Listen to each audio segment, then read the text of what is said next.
Hello guys, welcome to study time. आज है 18 जून और हम आज 18 जून 2020 का करंट अफेयर्स करने वाले हैं। ये session UP PCS, MP PCS, UP PSC, RO, ARO, Allahabad high court RO, ARO एवं ऐसे जो भी एग्ज़ाम जहां पर करंट अफेयर्स पूछा जाता है उन सभी के लिए ये सेशन बहुत ही महत्वपूर्ण होने वाला है। एवं इसके साथ ही आपसे लास्ट में एक क्वेश्चन पूछा जाएगा, उसका आंसर आप कमेंट सेक्शन में दीजिए। चलिए, तो पहला सवाल है, हाल ही में किसे पीएम केयर्स फंड का ऑडिटर बनाया गया है? तो अभी हाल ही में पीएम केयर फंड के ऑडिट के लिए एक ऑडिटर नियुक्त किया गया है और ये SARC एंड एसोसिएट फर्म है, इसको किया गया है। तो याद रखिएगा, जो सार्क एंड एसोसिएट्स फर्म है इसको पीएम केयर फंड का ऑडिटर बनाया गया है और जो इसके हेड हैं सुनील कुमार गुप्ता जी, उनको इसका ऑडिटर भी बना दिया गया है। मतलब ऑडिट करने के लिए जो इनकी कंपनी है सार्क एंड एसोसिएट फर्म, उसको 3 साल के लिए दे दिया गया है कि आप 3 साल तक इसका ऑडिट करेंगे। बात करें अगर पीएम केयर फंड के फुल फॉर्म की, तो इसका जो फुल फॉर्म है वो है prime minister citizens assistance and relief in emergency situation. तो ये पीएम केयर फंड का फुल फॉर्म है।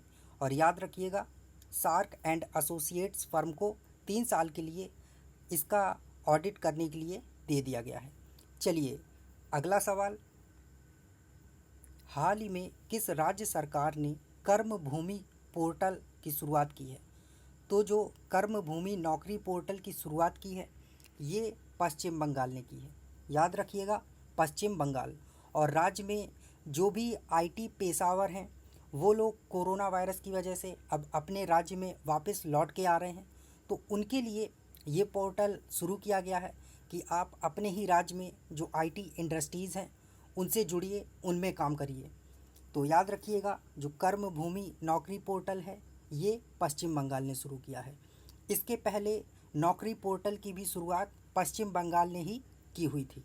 चलिए, तो देख लेते हैं पश्चिम बंगाल को।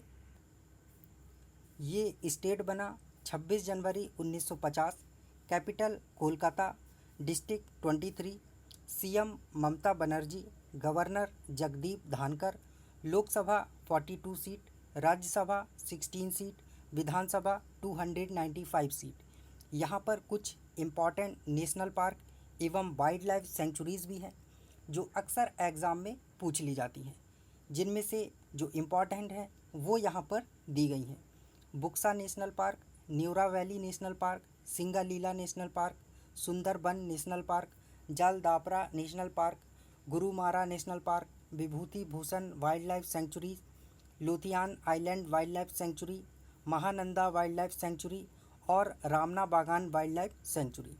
चलिए, अगला सवाल, हाल ही में किस राज्य में सिजोथोरैक्स सिकुसिरुमेंसिस नाम की नई मछली की प्रजाति पाई गई है? तो ये अरुणाचल प्रदेश में पाई गई है। याद रखिएगा, अरुणाचल प्रदेश। और वहाँ पर एक सिकू रिवर है और सिरुम रिवर है, इन दोनों के संगम पर इस मछली को पाया गया था, इसलिए उन दोनों के नाम को मिलाकर इसका नाम दे दिया गया है। तो याद रखिएगा, ये अरुणाचल प्रदेश में पाई गई है। चलिए, अगला सवाल, राजा पर्व किस राज्य में मनाया जाता है? तो ये जो राजा पर्व है ये उड़ीसा में मनाया जाता है। याद रखिएगा, उड़ीसा।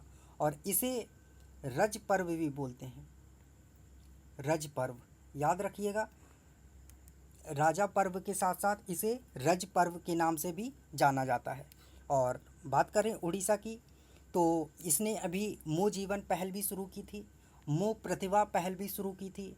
इसके साथ ही यहाँ की जो सीएम हैं उन्हें हीरो टू एनिमल अवार्ड भी दिया गया था पेटा की तरफ से, क्योंकि जब लॉकडाउन था तो इंसानों का तो सभी ध्यान दे रहे थे लेकिन जानवरों की तरफ किसी का ध्यान नहीं जा रहा था। और जो सीएम थे यहाँ के, उन्होंने जानवरों की सुविधाओं के लिए खाना है, पानी है, उसको प्रोवाइड करवाया था जानवरों के लिए। तो पेटा ने हीरो टू एनिमल अवार्ड भी यहाँ के जो सीएम हैं उनको दिया हुआ था। और बात करें इस रज पर्व की, तो ये 3 दिन तक मनाया जाता है और जब मानसून की शुरुआत होती है एवं धरती माता हैं, तो उन दोनों की पूजा करने के लिए इसे मनाया जाता है। और वहाँ पर ऐसा बोला जाता है कि जो धरती माता हैं उनका ये मासिक धर्म चल रहा है और शुरू हो गया है, तो उनके प्रति सम्मान के लिए ये धर्म जो ये पर्व है ये मनाया जाता है। तो याद रखिएगा, रज पर्व उड़ीसा। चलिए अगला सवाल, हाल ही में किसने शारजाह ऑनलाइन अंतर्राष्ट्रीय शतरंज चैंपियनशिप जीती है? तो ये जो ऑनलाइन शतरंज चैंपियनशिप जीती है ये शखरियार मामेदीरोव इन्होंने जीती हुई है। नाम याद रखिएगा इनका, शखरियार मामेदीरोव, ठीक है, इन्होंने जीती हुई है। और सेकंड प्लेस पर पैंताला हरिकृष्ण जी इंडिया की ये रही हैं। चलिए अगला सवाल, हाल ही में किसने प्रिंस अल्बर्ट द्वितीय ऑफ मोनाको फाउंडेशन अवार्ड 2020 जीता है? तो ये अवार्ड किसने जीता है? तो ये अवार्ड डेक्कन डेवलपमेंट सोसाइटी ने जीता हुआ है, जो हैदराबाद में स्थित है। तो इसका जो हेडक्वार्टर है वो हैदराबाद में है और इसके निदेशक जो हैं वो पीवी सतीश जी हैं। याद रखिएगा, पीवी सतीश। चलिए अगला सवाल, world day to combat desertification and drought किस तिथि को मनाया जाता है? तो ये हर साल 17 जून को मनाया जाता है। याद रखिएगा, 17 जून। और जो मरुस्थलीकरण होता है और सूखा होता है इसको रोकने के लिए एवं लोगों को इसके प्रति अवेयर करने के लिए ये मनाया जाता है। और इस बार की जो थीम रखी गई है वो है food feed fibre, the links between consumption and land. तो याद रखिएगा, थीम काफ़ी इम्पॉर्टेंट हो जाती है। तो आपके लिए एक क्वेश्चन है कि बताइए कि केंद्रीय पर्यावरण मिनिस्टर जो हैं वो कौन है? चलिए अगला सवाल, हाल ही में राजमोहन वोहरा का निधन हो गया, यह किस क्षेत्र से संबंध रखते थे? तो अभी हाल ही में राजमोहन वोहरा जी का निधन हो गया है और ये एक सैन्य अधिकारी थे। याद रखिएगा, सैन्य अधिकारी थे। 1972 में इन्हें महावीर चक्र से सम्मानित किया गया था, क्योंकि ये 1971 युद्ध के हीरो थे। और अभी इनको हाल ही में कोविड-19 हो गया, जिस वजह से इनकी मृत्यु हो गई है। तो याद रखिएगा, महावीर चक्र से सम्मानित ये सैन्य अधिकारी थे, राजमोहन वोहरा जी। चलिए अगला सवाल, हाल ही में दिनू रणदिवेका का निधन हो गया, यह किस क्षेत्र से संबंध रखते थे? तो अभी दिनू रणदिवेका जी का निधन हो गया है और ये एक पत्रकार थे। याद रखिएगा, पत्रकार। इसके साथ ही इन्होंने स्वतंत्रता आंदोलनों में भी पार्टिसिपेट किया था, तो स्वतंत्रता सेनानी भी थे। चलिए अगला सवाल, हाल ही में किस देश ने अंबर नया नदी में तेल रिसाव के बाद इमरजेंसी घोषित कर दी है? तो यहाँ पर अभी एक नदी में तेल रिसाव हो गया, जिस वजह से यहाँ पर जो आसपास का क्षेत्र है वहाँ पर इमरजेंसी घोषित कर दी है। तो ये है रूस में। याद रखिएगा, रूस। और बात करें रूस की तो मॉस्को यहाँ पर कैपिटल है, रसियन लैंग्वेज चलती है, पुतिन प्रेसिडेंट है यहाँ पर, और जो यहाँ पर प्रधानमंत्री हैं वो मिखाइल मिशुस्तिन है। नेम थोड़ा डिफ़िकल्ट है, याद रखिएगा, मिखाइल मिशुस्तिन। और ड्यूमा यहाँ पर संसद है और रूबेल यहाँ पर करेंसी है। चलिए अगला सवाल, विश्व पर्यावरण दिवस 2020 की थीम क्या थी? तो विश्व पर्यावरण दिवस 2020 की जो थीम है वो है सेलिब्रेट बायोडाइवर्सिटी। याद रखिएगा, सेलिब्रेट बायोडाइवर्सिटी।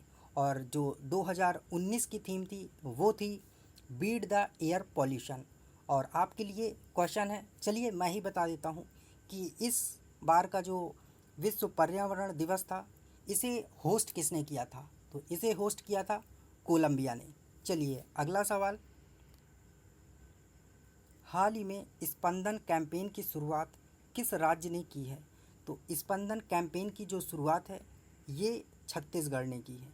याद रखिएगा, छत्तीसगढ़। और छत्तीसगढ़ राज्य ने जो पुलिस है वहाँ की पुलिस वालों के लिए, जो अधिकारी हैं और पुलिस कांस्टेबल और जो भी लोग हैं पुलिस में, उन सभी के लिए स्पंदन कैंपेन की शुरुआत की है। क्योंकि डिप्रेशन में आकर बहुत से लोग सुसाइड कर लेते हैं एंड फ्रैट्रिसाइड कर देते हैं, मतलब जो उनके सहपाठी होते हैं, सॉरी नॉट सहपाठी, मतलब जो साथ में काम करने वाले होते हैं, उन लोगों की हत्या कर देते हैं या मारपीट, डिप्रेशन में आके। तो इस वजह से छत्तीसगढ़ ने स्पंदन कैंपेन की शुरुआत की है। और छत्तीसगढ़ अभी न्यूज़ में क्यों था? क्योंकि इसने अभी राजीव गांधी किसान न्याय योजना शुरू की थी और मनरेगा के तहत सबसे ज़्यादा रोजगार देने वाला राज्य बन गया था। लेकिन अब यूपी ऐसा करने वाला राज्य बन गया है। बात करें यहाँ पर छत्तीसगढ़ की, स्टेट बना 1 नवंबर 2000, capital Raipur, number of district 27, governor Anusuiya ji हैं, chief minister Bhupesh Baghel, member of the legislative assembly 90 seat, Lok Sabha 11 seat, Rajya Sabha 5 seat. चलिए, तो ये था हमारा आज का करंट अफेयर सेशन। पीडीएफ के लिए आप टेलीग्राम ज्वाइन कर सकते हैं @daily the Hindu current affairs. और अब बात करते हैं लास्ट वीडियो के आंसर की। तो लास्ट वीडियो में आपसे क्वेश्चन पूछा गया था कि 2022 का AFC महिला एशिया कप कौन आयोजित करेगा? तो ये भारत करने वाला है, याद रखिएगा, भारत। और आज का क्वेश्चन ऑफ द डे है, हाल ही में किसने क्वालिटी NZ कलिनरी कप 2020 जीता है? तो इसका आंसर आप कमेंट सेक्शन में दीजिए। थैंक यू, मिलते हैं कल नए सेशन के साथ।